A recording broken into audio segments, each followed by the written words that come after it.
আমার মনে যেরকম ব্লেডে কাটছে, গলায় ফাঁস দিয়েছে, ঠিক সেরকম বিচার চাই আমি আপনাদের কাছে। ওইরকম ফাঁসি দিয়ে যেন ওর মারে, ওইরকম যেন ওর ব্লেডে কাটে।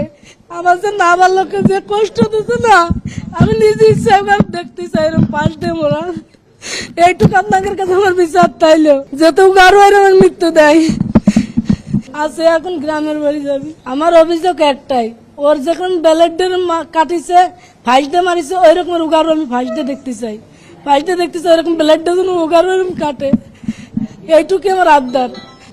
স্কুলের নাম জারিয়া সরকারি প্রাথমিক বিদ্যালয়। ঘটনার দিন ওর আপার বাড়ি বেড়াতে গেছিল, বেড়াতে গেলি ওর আপারের ধরে মারিছিল, ওর আপারের ধরে মারিছিল বলে তখন আর কি ও কইছিল যে আমি তো কইয়ে দেবো আমার মার কাছে।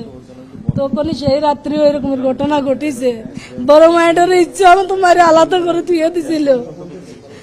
পরে 11টার সময় আমার কাছে ফোন দিয়েছে যে আপনার মনে অসুস্থ।